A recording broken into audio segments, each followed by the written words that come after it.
Every performer has probably a traumatic experience. And mine was, it's almost impossible to make this a short story, but I was working in a casino show. There was a lead singer in the show. Her friends came to see her. The wife, her friend, the wife of this couple, was the wife of a Fortune 500 mogul with a conservative Southern company. Afterwards, he said, we love you. We want you to come do our this year's corporate stockholder meeting, which is thousands of people. He pays for a lot of celebrities come in. There's always a big musical star. They never really dealt with a comedy act before where there's cues and some theatrics, things like that. And he said, let's talk on Monday. And this guy was in Time Magazine and everything, Forbes. And we talked on the phone, and I said, I really think, I've told many people before, I am not the act for you, right? Because you don't want to go do something for the money, and then everyone is mad at you, and then you feel like a pile of dog do, right?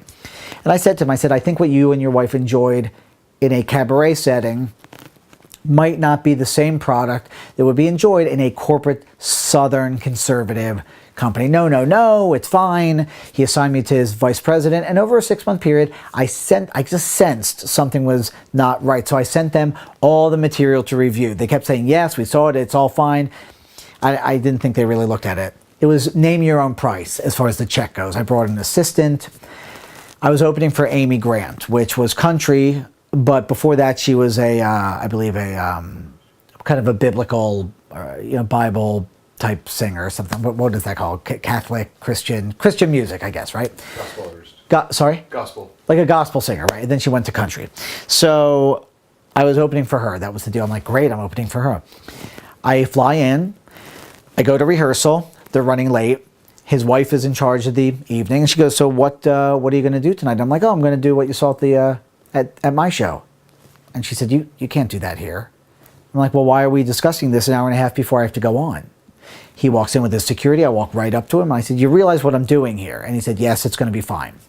And then they ran so late, they didn't give me a rehearsal.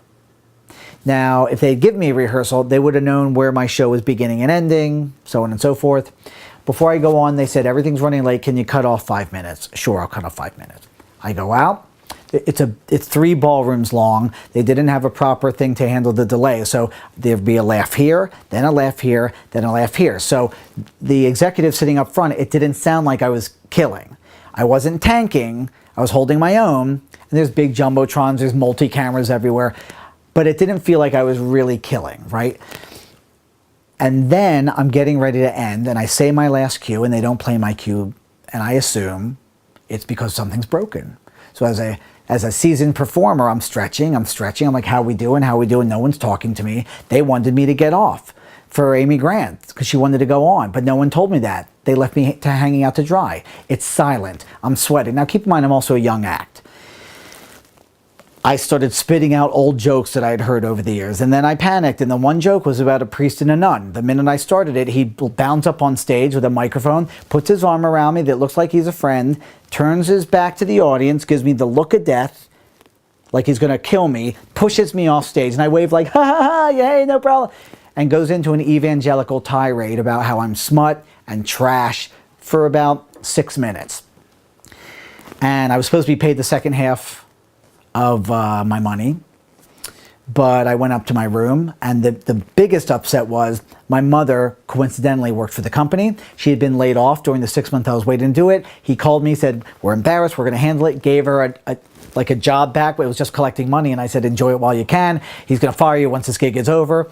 The mutual friend who they originally came to see, this rich man paid for her to have studio time at Sony Country. She was cut off. My mother was cut off. And when I flew home, I was on the plane with a lot of those people. Some didn't get what happened. Some thought I was hilarious. Some thought he was a jerk. And most people thought that I was garbage. And it scarred me for years. Every time I heard Southern voices in the audience, every time someone said, I want to know what material you're doing, I'd have to go sit in the bathroom all day long. Even though I had other jobs right after that were fine. And it scarred me. Now, 6 months later, he was sent to prison for one of the biggest stock fraud manipulation scandals, equal to Enron. And to me, it's karma. But as a performer, it ruined me for a long time. And that's when Don Rickles said, you're not a limited performer because you don't work to every audience. Find your audience. And I never took another job that made me feel like not myself again.